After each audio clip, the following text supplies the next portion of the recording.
ನಮಸ್ಕಾರ ಕರ್ನಾಟಕ, ಎಲ್ರಿಗೂ ಬೆಳಗಿನ ಶುಭೋದಯಗಳನ್ನು ಹೇಳುತ್ತಾ ನನ್ನ ಯೂಟ್ಯೂಬ್ ವಿಡಿಯೋನ ಸ್ಟಾರ್ಟ್ ಮಾಡ್ತಾ ಇದ್ದೀನಿ.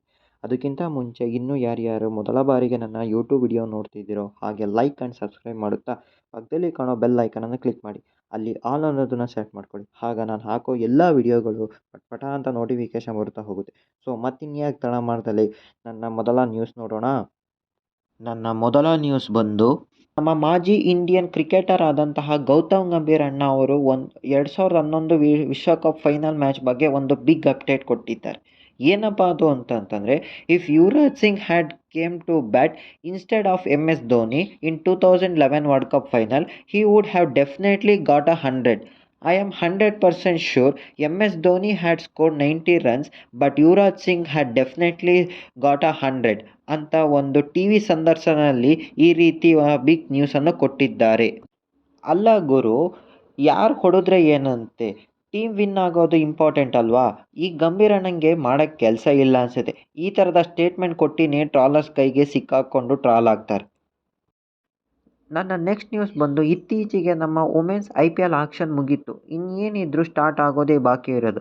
ಸೊ ಇದರಿಂದಾಗಿ ಎಲ್ಲಿ ಆಡಿಸೋದು ಅನ್ನೋದೇ ನಮ್ಮ BCCI ಅವರಿಗೆ ಒಂದು ದೊಡ್ಡ ತಲೆನೋವಾಗಿದೆ. ಇದರಿಂದ ನಮ್ಮ BCCIನ ಚೇರ್ಮನ್ ಆದಂತಹ ಜೈಶಾ ಅವರು ಒಂದು ಬಿಗ್ ಅಪ್ಡೇಟನ್ನು ಕೊಟ್ಟಿದ್ದಾರೆ. ಏನಪ್ಪ ಅದು ಅಂತಂದರೆ, ಅವರು 4 ಸ್ಟೇಡಿಯಂಗಳನ್ನು ಸೆಲೆಕ್ಟ್ ಮಾಡಿಕೊಂಡಿದ್ದಾರಂತೆ. ಯಾವುದಪ್ಪ ಅದು ಅಂತಂದರೆ, ಬ್ಯಾಂಗ್ಳೂರ್, ಲಕ್ನೋ, ಕಾನ್ಪುರ್ ಮತ್ತು ಚೆನ್ನೈ ಸ್ಟೇಡಿಯಂಗಳಲ್ಲಿ ಮ್ಯಾಚ್ಗಳನ್ನು ನಡೆಸಬೇಕೆಂದು ತೀರ್ಮಾನ ಮಾಡಿದ್ದಾರೆ ಎಂದು ಟಿವಿ ರಿಪೋರ್ಟ್ಸ್ಗಳು ಹೇಳುತ್ತಿದ್ದಾವೆ. ನನ್ನ ನೆಕ್ಸ್ಟ್ ನ್ಯೂಸ್ ಬಂದು, ಆಸ್ಟ್ರೇಲಿಯಾದ ಮಾಜಿ ಕ್ಯಾಪ್ಟನ್ ಹಾಗೂ ಕ್ರಿಕೆಟರ್ ಆದಂತಹ ಆ್ಯರನ್ ಫಿಂಚ್ ಅವರು ನಮ್ಮ ರವಿಶಾಸ್ತ್ರಿ ಬಗ್ಗೆ ಒಂದು ಬಿಗ್ ಅಪ್ಡೇಟನ್ನು ಕೊಟ್ಟಿದ್ದಾರೆ. ಏನಪ್ಪ ಅದು ಅಂತಂದರೆ, Ravi Shastri is the king of commentary. He voice of cricket for such a long time. It's great to have in with us Big Bash League ಮೆಂಟ್ ಮಾಡಿದ್ದಾರೆ. ಇದು ನಿಜ. ಇತ್ತೀಚೆಗೆ ನಡೆದಂತಹ ಬಿಗ್ ಬ್ಯಾಶ್ ಮ್ಯಾಚ್ನಲ್ಲಿ ರವಿಶಾಸ್ತ್ರಿ ಅವರು ಕಾಮೆಂಟೇಟರಿಯಲ್ಲಿ ಕಾಣಿಸಿಕೊಂಡಿದ್ದಾರೆ. ಆಗ ಪಕ್ಕದಲ್ಲಿ ಇದ್ದಂತಹ ಆ್ಯರನ್ ಫಿಂಚ್ ಅವರು ಈ ಥರದ ಒಂದು ಬಿಗ್ ಸ್ಟೇಟ್ಮೆಂಟ್ ಕೊಟ್ಟಿದ್ದಾರೆ. ನನ್ನ ನೆಕ್ಸ್ಟ್ ನ್ಯೂಸ್ ಬಂದು, ನಮ್ಮ ಟೀಮ್ ಇಂಡಿಯಾದ ಲೆಜೆಂಡ್ ಆದಂತಹ MS ಧೋನಿ ಬಗ್ಗೆ ನಮ್ಮ BCCI ಅವರು ಒಂದು ಬಿಗ್ ಅಪ್ಡೇಟನ್ನು ಕೊಟ್ಟಿದ್ದಾರೆ.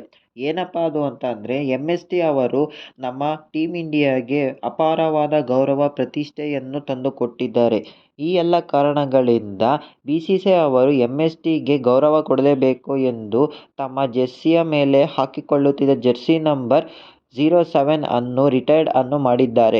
ರಿಟೈರ್ಡ್ ಅಂದರೆ ಆ ಸ್ಪೋರ್ಟ್ಸ್ಮನ್ಗೆ ಗೌರವ ಕೊಡಬೇಕು ಎಂದು ಅವರು ಬಳಸುತ್ತಿದ್ದ ಜೆರ್ಸಿ ನಂಬರನ್ನು ಬೇರೆ ಯಾವ ಆಟಗಾರನೂ ಸಹ ಬಳಸಬಾರದು ಎಂದು ನೋಡಿಕೊಳ್ಳುವುದು. ಈ ರೀತಿಯಾಗಿ ಆ ಸ್ಪೋರ್ಟ್ಸ್ಮನ್ಗೆ ಗೌರವ ಕೊಡುತ್ತಾರೆ. ಈ ರೀತಿಯಲ್ಲಿ ಸಚಿನ್ ತೆಂಡೂಲ್ಕರ್ ಅವರಿಗೂ 2017ರಲ್ಲಿ ರಿಟೈರ್ಡ್ ಅನ್ನು ಮಾಡಲಾಗಿತ್ತು. ಸೊ ಇದು ಬಂದು ಇಲ್ಲಿವರೆಗಿನ ನ್ಯೂಸ್ಗಳು. ಮುಂಬರುವ ಎಲ್ಲ ನ್ಯೂಸ್ಗಳ ಅಪ್ಡೇಟ್ಗಳನ್ನು ತರುವವರೆಗೂ ನಮ್ಮ ಚಾನಲನ್ನು ಸಬ್ಸ್ಕ್ರೈಬ್ ಆಗಿ ಹಾಗೂ ಇನ್ಸ್ಟಾಗ್ರಾಮ್ ಆ್ಯಂಡ್ ಟೆಲಿಗ್ರಾಮಲ್ಲಿ ಫಾಲೋ ಮಾಡಿ ಅಂತ ಕೇಳಿಕೊಳ್ಳುತ್ತಾ ಈ ವಿಡಿಯೋವನ್ನು ಇಲ್ಲಿಗೆ ಮುಗಿಸುತ್ತಿದ್ದೇನೆ. ನಮಸ್ಕಾರ ಕರ್ನಾಟಕ.